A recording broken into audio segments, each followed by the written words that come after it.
Hello दोस्तों, मैं Sanjay Kumar SIP ज्ञान के एक नई वीडियो में आपका स्वागत करता हूं। दोस्तों ये डिटेल कंपैरिजन होने वाला है। यहाँ पर हम बात करेंगे कि दोनों म्यूचुअल फंड जो रिटर्न दे रहे हैं कितना रिस्क लेकर के दे रहे हैं, कहीं हमारा पैसा खतरे में तो नहीं है या हमारे पैसे में ज्यादा गिरावट तो नहीं आएगी जब मार्केट गिरेगा। तो इन सारी चीजों को चेक करते हुए दोस्तों हम इन म्यूचुअल फंड का कंपेरिजन करने वाले हैं। दोस्तों आज हमने कंपेरिजन लिया है quant small cap fund direct growth, दूसरा फंड लिया है Nippon small cap fund direct growth. दोनों फंड स्मॉल कैप कैटेगरी में पिछले 5 से 6 साल में जबरदस्त रिटर्न बना करके दिए हैं दोनों म्यूचुअल फंड ने। तो दोस्तों आइए दोस्तों चेक करते हैं। इस इन म्यूचुअल फंड के लॉन्च डेट की बात करें तो कब ये लॉन्च हुआ था दोस्तों, तो 24 नवंबर 1996 में ये क्वांट स्मॉल कैप लॉन्च हुआ था।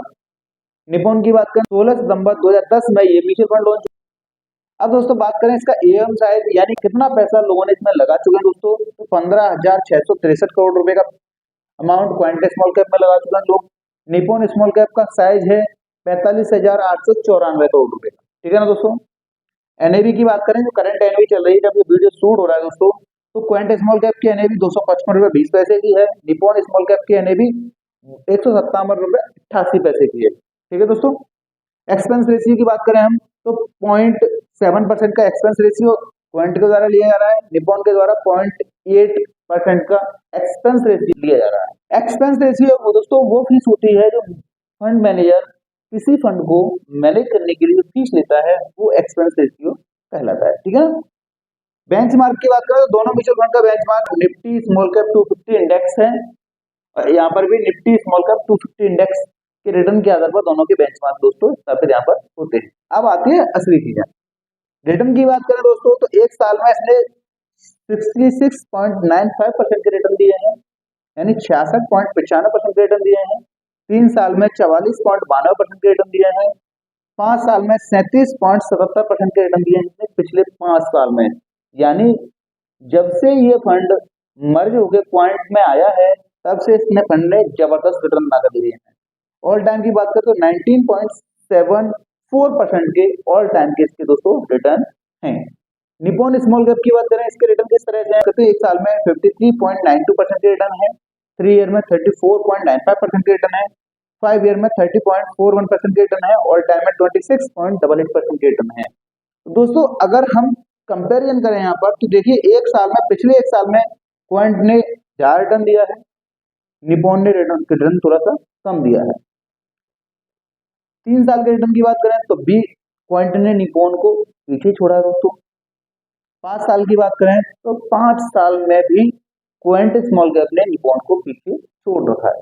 अगर ऑल टाइम में जाते हैं हम तो यहाँ पर निप्पॉन स्मॉल कैप बाजी मारता हुआ मैं यहाँ पर देख रहा है दोस्तों। तो ये तो होगी हमारे रिटर्न की बात। ठीक है ना। रिस्क की बात करें तो दोनों में हाई रिस्क है, दोनों का रिस्क बहुत ज्यादा है।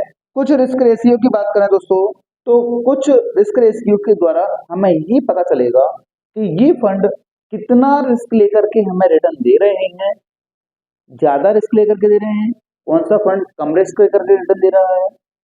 ये सारी चीजें हम रिस्क रेशियो में दोस्तों देखने वाले। स्टैंडर्ड डेविएशन की बात करें दोस्तों तो 19.77 का स्टैंडर्ड डेविएशन है क्वांट स्मॉल कैप में, यानी कि हाई वॉलेटिलिटी बना करके रखी हुई है क्वांट ने। ऐसे ही अगर निप्पॉन स्मॉल कैप की बात करें तो 14.35 यानी लो वॉलेटिलिटी बना करके रखी हुई है। इसके अगर कैटेगरी एवरेज की बात करें तो 14.40 की कैटेगरी एवरेज है स्टैंडर्ड डेविएशन की दोस्तों। तो यहाँ पर देखें तो निप्पॉन थोड़ा कम रिस्क लेकर के कम वॉलेटिलिटी रखते हुए हमें रिटर्न जनरेट करके दे रहा है। मार्केट में जब भी हलचल होगी तो निप्पॉन का फंड थोड़ा सा कम नीचे गिरेगा। ठीक है दोस्तों। बीटा की बात करें तो बीटा 1.05 हाई वॉलेटिलिटी, यहाँ पर बीटा भी ज्यादा आ रहा है इसका। कैटेगरी एवरेज की बात करें तो 0.80 तो कैटेगरी एवरेज में बीटा इसका चला है दोस्तों। 0.80 निप्पॉन का है, ये मॉडरेट रखा हुआ है, यानी कि इसे बिल्कुल बनाए रखा है उसने, बीटा को ज्यादा बढ़ने नहीं दिया है। ठीक है ना।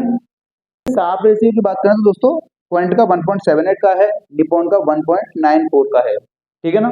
यानी कि साफ रेशियो निप्पॉन का थोड़ा ज्यादा हो रहा है। ठीक है ना। और साफ रेशियो थोड़ा सा ज्यादा रहता है वो थोड़ा अच्छा माना जाता है। ठीक है ना। अल्फा की बात करें तो 11.52 का अल्फा क्वांट स्मॉल कैप ने दिया है, निप्पॉन की बात करें तो 9.79 का अल्फा निप्पॉन ने हमें बना करके दिया है। यानी कि निप्पॉन को अगर हम एक तरीके से देखें तो थोड़ा सा रिस्क कम करते हुए चल रहा है निप्पॉन, क्योंकि 200 प्लस कंपनियों में इसने होल्डिंग बना के रखी हुई है दोस्तों, इसलिए निप्पॉन में थोड़ा सा रिस्क कम हमें दिखता है रिटर्न के मामले में, ठीक है ना। और क्वांट की बात करें तो क्वांट थोड़ा सा रिटर्न ज्यादा लाने के लिए रिस्क भी ज्यादा ले रहा है, ठीक है ना। क्वांट की अगर हम बात करें, होल्डिंग की एलोकेशन की अगर बात करें तो किस किस सेक्टर में कितनी कितनी एलोकेशन बना के रखी हुई है उन्होंने, तो दोस्तों चेक करते हैं हम। क्वांट स्मॉल कैप की बात करें तो 103 कंपनियों में इसने होल्डिंग बना के रखी हुई है। निप्पॉन स्मॉल कैप की बात करें तो 205 कंपनियों में निप्पॉन ने होल्डिंग बना के रखी हुई है दोस्तों। और दोस्तों इसकी एलोकेशन अगर देखें, सेक्टर वाइज एलोकेशन अगर हम चेक करें तो किस सेक्टर में कितना पैसा लगाया है इन्होंने, ये भी हमें चेक करना चाहिए किसी भी म्यूचुअल फंड में इन्वेस्ट करने से पहले, क्योंकि आने वाले समय में दोस्तों किस सेक्टर में बूम होने वाला है ये भी हमें पता होना चाहिए, और ये आइडिया लग जाता है कि सेक्टर में बूम होने वाला है तो वहां पर हमारा कितना पैसा लगा हुआ है, ठीक है दोस्तों। तो एनर्जी सेक्टर में क्वांट ने 16.14% का पैसा लगाया हुआ है, यानी एनर्जी सेक्टर में आने वाले समय में अच्छा खासा उछाल देखने को मिल सकता है। तो क्वांट ने एनर्जी में बहुत अच्छा खासा एलोकेशन बना के रखा हुआ है, 16.14% का पैसा लगाया हुआ है। फाइनेंशियल में 13.14% का पैसा लगाया हुआ है दोस्तों। सर्विसेज में 10.14% का पैसा लगाया हुआ है। कंस्ट्रक्शन की बात करें हम तो 9.66% कंस्ट्रक्शन में भी इन्होंने अपनी एलोकेशन बनाए रखी है। मेटल एंड माइनिंग की बात करें तो 9.31% की मेटल एंड माइनिंग में एलोकेशन बना के रखी हुई है। अदर में 41.61% की एलोकेशन अदर में उन्होंने बना के रखी हुई है। यानी अगर इनकी होल्डिंग या सेक्टर एलोकेशन की बात करें तो एक तरह का बैलेंस बनाने की कोशिश की है क्वांट स्मॉल कैप, ठीक है दोस्तों। अगर इसमें हेल्थ केयर भी होता तो एक तरह का स्टेबल और स्टेबिलिटी इसमें आ सकती थी क्वांट में, ठीक है ना।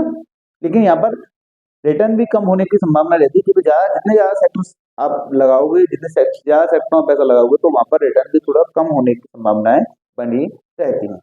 निप्पॉन की बात करें, निप्पॉन में 205 कंपनियों में होल्डिंग बना के रखी हुई है, क्योंकि निप्पॉन का फंड का साइज ही इतना हो गया है कि वो ज्यादा कंपनियों में होल्डिंग बना के रखनी पड़ेगी उन्हें, ठीक है ना। पहली अगर इसकी होल्डिंग की बात करें तो कैपिटल गुड्स में इसने 18.76% की होल्डिंग बना के रखी हुई है सेक्टर की अगर बात करें तो। दूसरा फाइनेंशियल में 12.59% की होल्डिंग बना के रखी हुई है। सर्विसेज में 9.79% की होल्डिंग बना के रखी हुई है इसने। हेल्थ केयर में 7.97% की होल्डिंग बना के रखी है।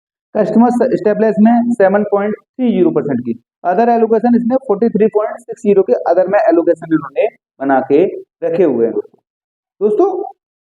अगर हम दोनों फंड में से कंक्लूजन अगर निकालें हम, तो अगर आप थोड़ा रिस्क कम लेना चाहते हो, जो जैसे मार्केट में अगर गिरावट हो, मार्केट में जब भी लगता है कि गिरावट होने वाली है तो पैसा आपका कम गिरे, कम रिस्क हो, तो आप निप्पॉन के साथ में जा सकते हो, निप्पॉन स्मॉल कैप के साथ में। और अब आप थोड़ा सा रिस्क ज्यादा लेना चाहते हो तो आप क्वांट के साथ में जा सकते हो। तो रिस्क कम लोगे तो रिटर्न भी थोड़ा सा 2-4% का कम हो सकता है, लेकिन वहां पर रिस्क कम है तो आपका पैसा भी सेफ रह सकता है ज्यादा, ठीक है ना। क्वांट में जाओगे तो क्वांट के साथ में जाने पर आपको रिस्क थोड़ा ज्यादा रहेगा, रिटर्न आपको ज्यादा मिल रहा है लेकिन वहां पर रिस्क भी थोड़ा सा ज्यादा रह सकता है दोस्तों।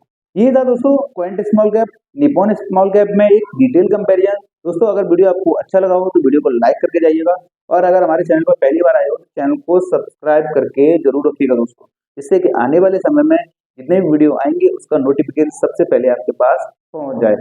वीडियो पूरा देखने के लिए दोस्तों धन्यवाद। जय हिंद।